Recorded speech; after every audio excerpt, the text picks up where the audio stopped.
Pendidikan Fisika dengan NPM 1901080009. Materi yang saya bawakan yaitu pemuaian dan kalor. Materi ini materi SMP, tempatnya berada di kelas 7 SMP.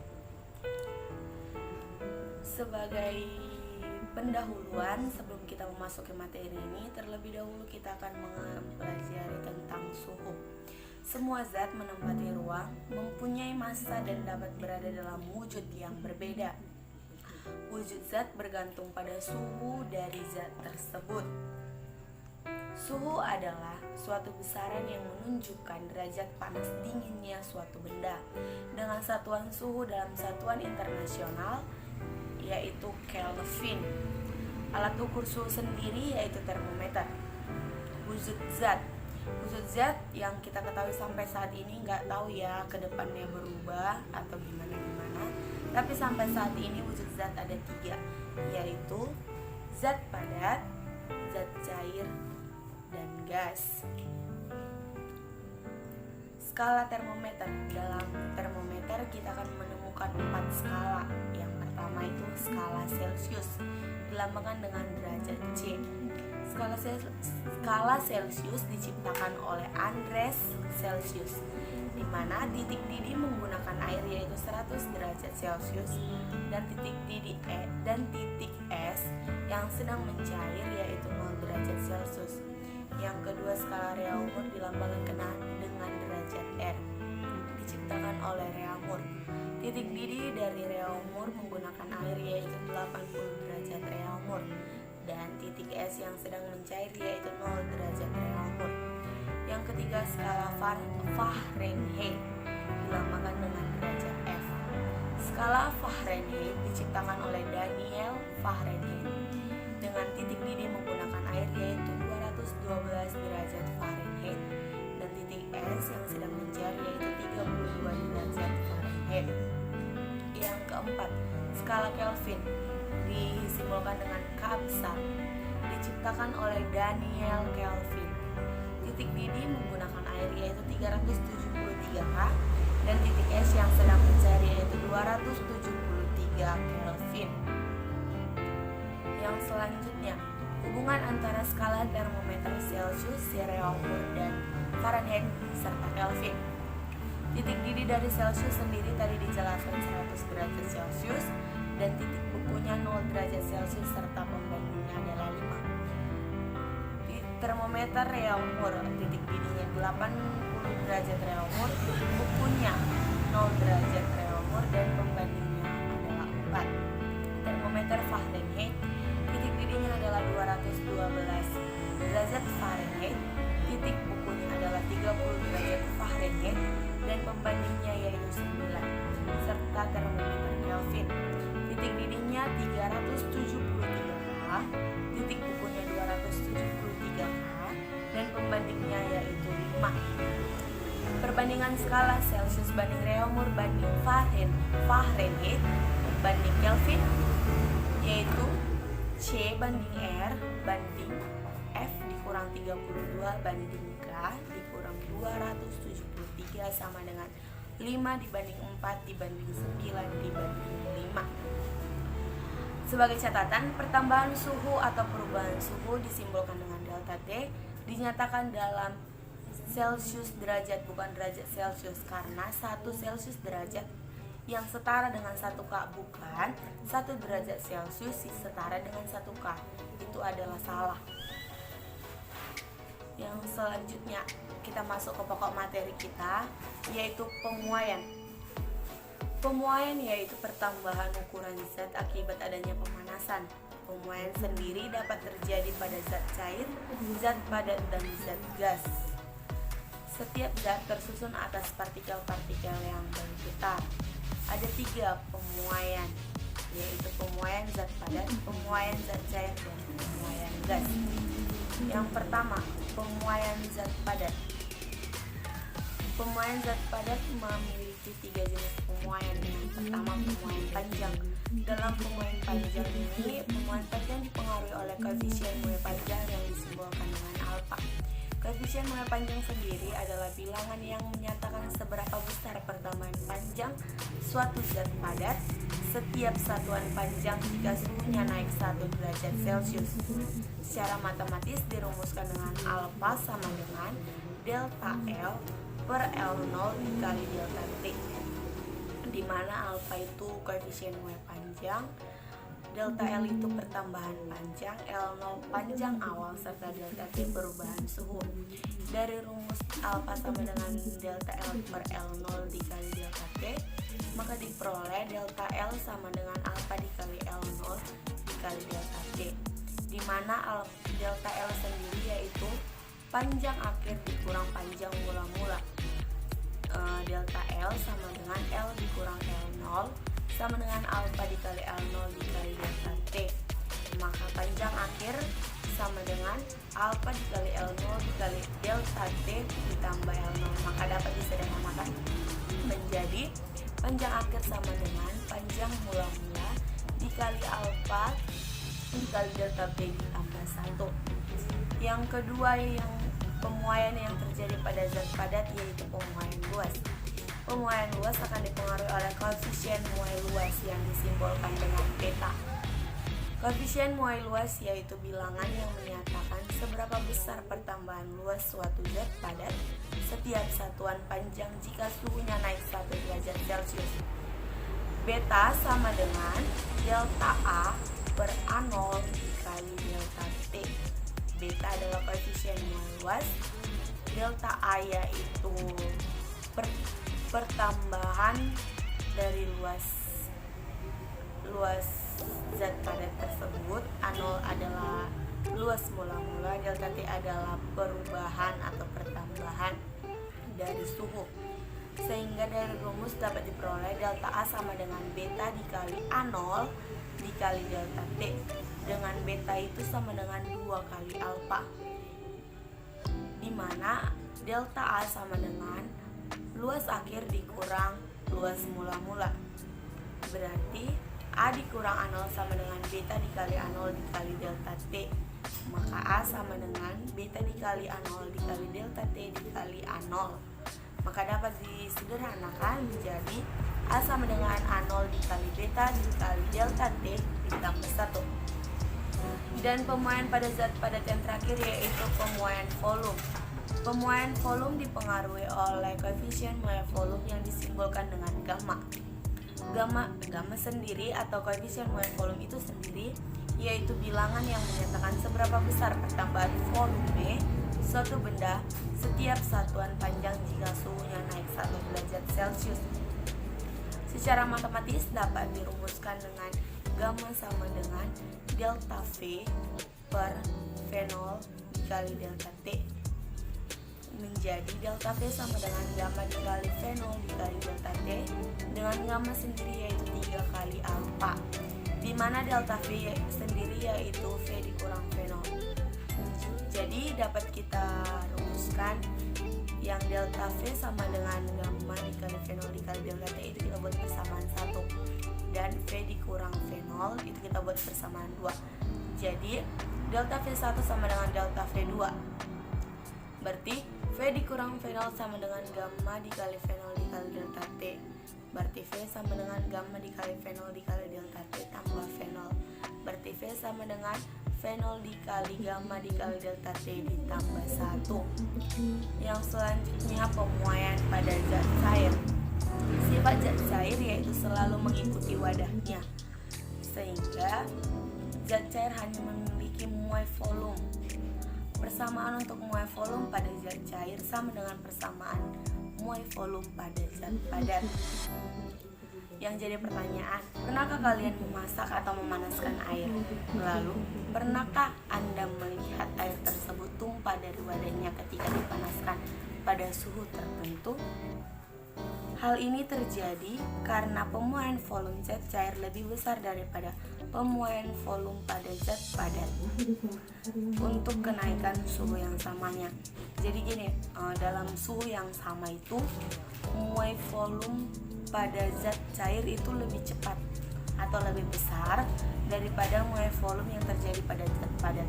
Makanya air ketika mendidih itu dengan misalnya kita buat apa gitu, jadi dia mau tumpah. Kalau kita buat kayak pas di dalam tempat apa yang mau kita panaskan itu air itu ketika mendidih akan tumpah. Hal ini dikarenakan seperti yang saya bilang tadi, koefisien muai volume pada zat cair lebih besar dari koefisien muai volume pada zat padat. Yang selanjutnya, pemuaian gas. Jika gas dipanaskan, maka akan mengalami pemuaian volume dan pemuaian tekanan. Ada 3 jenis pemuaian pada gas. Yang pertama, proses isobarik. Proses isobarik yaitu pemuaian volume pada tekanan yang tetap.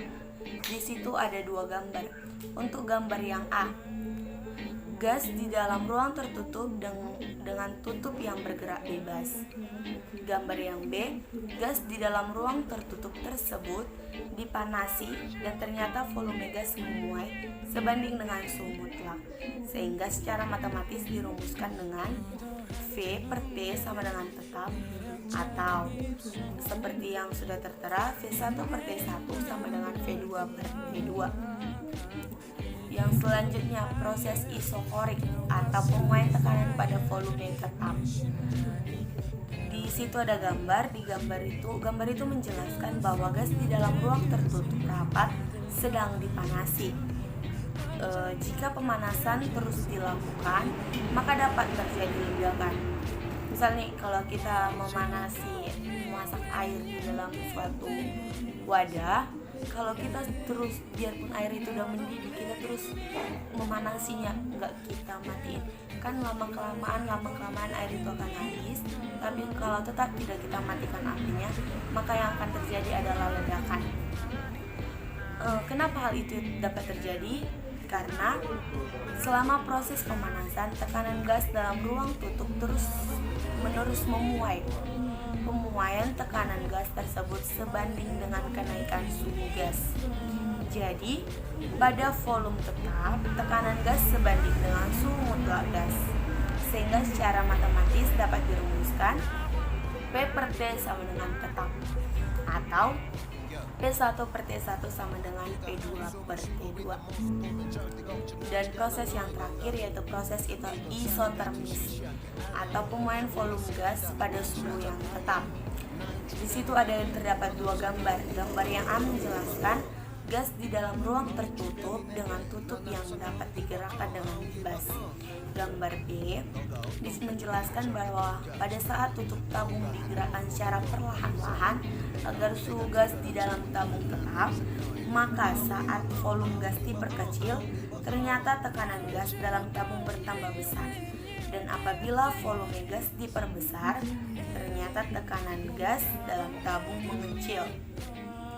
Jadi dari penjelasan itu, pada suhu yang tetap, tekanan gas berbanding terbalik dengan volume gas. Pernyataan itu disebut dengan pernyataan atau persamaan Boyle, di mana rumusnya itu P dikali V sama dengan tetap, atau P1V1 sama dengan P2V2.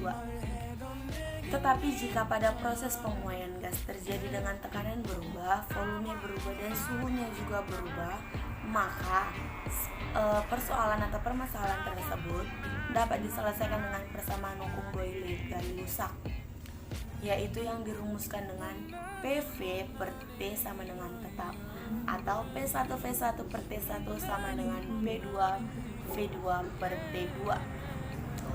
Yang selanjutnya, kalau sekarang saya mau bertanya, mengapa jika kita menggunakan sendok untuk menyeduh teh manis atau kopi panas, sendok tersebut akan terasa hangat? Misalnya, kalau kita mau menyeduh sesuatu yang panas, zat cair yang panas, dengan menggunakan sendok kita mengaduknya, pastikan sendok tersebut akan terasa hangat. Kenapa hal itu dapat terjadi? Apakah partikel-partikel yang ada di dalam zat cair yang panas tadi berpindah ke sendok tersebut atau bagaimana? Nah, hal ini dikarenakan adanya kalor. Kalor sendiri yaitu adalah perpindahan energi kinetik dari suatu benda yang bersuhu lebih tinggi ke benda yang bersuhu lebih rendah. Kalor dilambangkan dengan Ki dengan satuan internasional yaitu Joule. Secara matematis, kalor dirumuskan dengan delta Q sama dengan M dikali C dikali delta T, di mana Q tadi itu adalah kalor bersatuan Joule, M adalah massa bersatuan kilogram, C adalah kalor jenis, dan delta T adalah perubahan suhu. Yang selanjutnya, contoh soal. Berapa besar kalor yang diperlukan untuk menaikkan suhu sebatang besi yang masanya 10 kg dari 20 derajat Celcius menjadi 100 derajat Celcius jika kalor jenis besi yaitu 450 Joule per Kelvin? Nah, kita akan mencoba menjawab. Yang pertama kita tulis diketahui dari soal M-nya itu masanya itu 10 kg. Massa dari besi itu 10 kg. Lalu perubahan suhu. Perubahan suhu berarti T2 dikurang T1. T2-nya 100 derajat Celcius dan T1-nya 20 derajat Celcius. Maka delta T yaitu 80 derajat Celcius. Dan C atau kalor jenis dari besi tersebut adalah 450 Joule per Kelvin. Dan yang ditanya Q, kita masukkan rumus. Q sama dengan M dikali C dikali delta T. Maka Q sama dengan 10 dikali 450 dikali 80. Maka hasilnya Q adalah 360.000 Joule atau setara dengan 360 kilojoule. Oke, yang selanjutnya.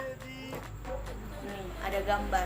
Dalam satu wadah kita campurkan atau kita masukkan segelas air panas dan segelas air dingin. Masanya sama, volumenya sama. Kita satukan di dalam satu wadah, kita tunggu beberapa saat. Maka proses pencampuran antara air panas dan air dingin tadi, air yang berada dalam wadah itu akan menjadi hangat. Mengapa hal tersebut dapat terjadi? Oke. Hal tersebut dapat terjadi karena adanya pengaruh kalor terhadap suhu. Tadi dikatakan kalor dapat diberikan kepada atau diambil dari benda tersebut atau dari zat tersebut. Jika kalor dapat diberikan kepada benda atau zat tersebut, maka zat tersebut yang menerima kalor tadi akan mengalami kenaikan suhu. Sedangkan kalor dapat diambil dari benda atau zat sehingga terjadi penurunan suhu. Artinya tadi kan ada dua zat kan, air panas dan air dingin kan air panas kan tadi memiliki kalor yang lebih tinggi daripada air dingin. Nah, air panas akan memberikan kalor kepada air dingin, maka air panas tadi akan mengalami penurunan suhu, dan air dingin tadi akan menerima kalor dari air panas, maka air dingin akan mengalami kenaikan suhu.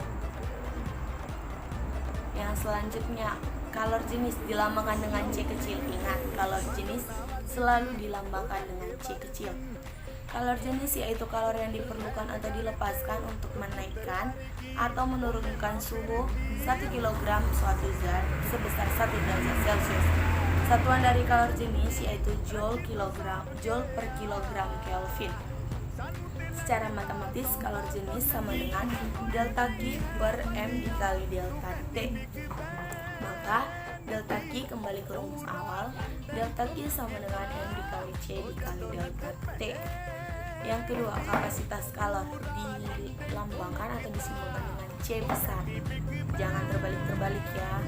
Kalau C kecil itu kalor jenis dan kalau C besar itu kapasitas kalor. Kapasitas kalor yaitu banyaknya kalor yang diperlukan atau dilepaskan untuk mengubah suhu benda atau zat sebesar 1 derajat Celcius. Satuan dari kalor jenis yaitu Joule per Kelvin. Secara matematis, kalor jenis dirumuskan dengan C sama dengan delta Q per delta T. Oke, kita masuk ke contoh soal. Sepotong besi dengan massa 3 kg dipanaskan dari suhu 20 derajat Celcius menjadi 120 derajat Celcius. Jika kalor yang diserap besi sebesar 135 kJ, tentukan kalor jenis dan kapasitas kalor. besi tersebut. Oke, kita tulis yang diketahui. M massa dari besi yaitu 3 kg. Delta T-nya 120 derajat Celcius dikurang 20 derajat Celcius sama dengan 100 derajat Celcius. Q atau kalornya 135 kJ. Yang ditanya C kecil atau kalor jenis dan C besar atau kapasitas kalor. Yang pertama, Q sama dengan MC delta T. Kita masukkan 135.000 sama dengan 3 dikali C dikali 100, berarti C kecil sama dengan 135.000 per 300. Maka C kecil atau kalor jenis yaitu 450 Joule per kilogram Kelvin. Yang selanjutnya, kapasitas kalor tadi rumusnya Q per delta T, berarti C sama dengan Q tadi 135.000, delta T 100, berarti C sama dengan 1350 Joule per derajat Celcius. Oke, selanjutnya yaitu asas Black. Sebagai pengantar materi, pernahkah Anda membuat susu atau kopi? Mengapa setelah susu kita pakai susu cair ya? Mengapa setelah susu cair tersebut diaduk, susu tersebut menjadi hangat? Misalnya gini, susu cair tadi kan dingin, kita masukkan, kita tambahkan air panas, terus kita aduk. Kenapa susu tersebut menjadi hangat? Hal itu dikarenakan pada saat susu diberi air panas, kemudian kita aduk, maka kalor akan menyebar ke seluruh cairan susu yang dingin.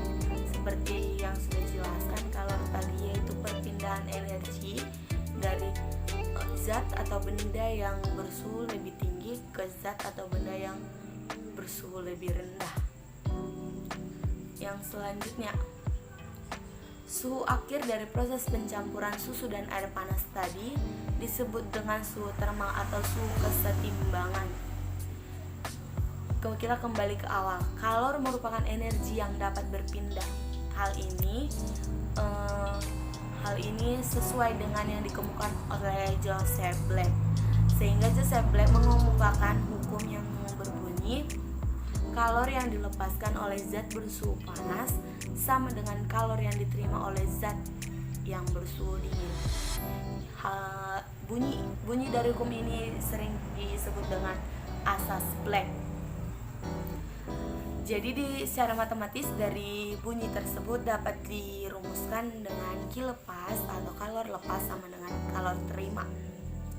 M dikali C 1 dikali delta T 1 sama dengan M dikali C2 dikali delta T2. Maka M dikali C1 buka kurung suhu tinggi dikurung suhu termal sama dengan M dikali C2 buka kurung suhu termal dikurang suhu rendah. Biar lebih mengerti, kita masuk ke contoh soal. Contoh soal, air sebanyak 1 kg bersuhu 100 derajat Celcius dituangkan ke dalam bejana yang terbuat dari aluminium dengan massa 1 kg. Jika suhu awal dari bejana yaitu 25 derajat Celcius, kalor jenis dari aluminium yaitu 90 Joule kilogram, 900 Joule per kilogram derajat Celcius, dan kalor jenis air yaitu 4200 Joule per kilogram derajat Celcius. Tentukan suhu kesetimbangan atau suhu termal yang tercapai dengan catatan tidak ada kalor yang mengalir ke lingkungan. Jawab. Kita tulis yang diketahui. Yang diketahui, massa air sama dengan massa bejana yaitu 1 kg. Suhu rendah yaitu 25 derajat Celcius. Suhu tinggi yaitu 100 derajat Celcius. Kalor jenis air yaitu 4200 Joule per kilogram derajat Celcius. Kalor jenis aluminium yaitu 900 Joule per kilogram derajat Celcius. Yang ditanya suhu termal, termal. Kita masukkan rumus. Q lepas sama dengan Q terima. M C1 delta T1 sama dengan M C2 delta T2. M dikali kalor jenis air dikali suhu tinggi dikurang suhu termal sama dengan M dikali kalor jenis bejana dikali suhu termal dikurang suhu rendah. Kita masukkan M nya tadi 1, kalor jenis air 4200, 1 dikali 4200 buka kurung 100 dikurang suhu termal sama dengan 1 dikali 900 dikali suhu termal dikurang 25. 420.000 dikurang 4.200 suhu termal sama dengan 900 suhu termal dikurang 22.500. Kita samakan atau kita satukan yang sejenis. 420.000 ditambah 22.500 sama dengan 900 suhu termal ditambah 4.200 suhu termal. 442.500 sama dengan 5.100 suhu termal. Maka suhu termal yang tercapai yaitu 86,76 derajat Celcius. Jadi suhu kesetimbangan dari air yang dituangkan ke dalam bejana yang terbuat dari aluminium yaitu 86,76 derajat Celcius. Baik, sekian dari materi saya. Terima kasih.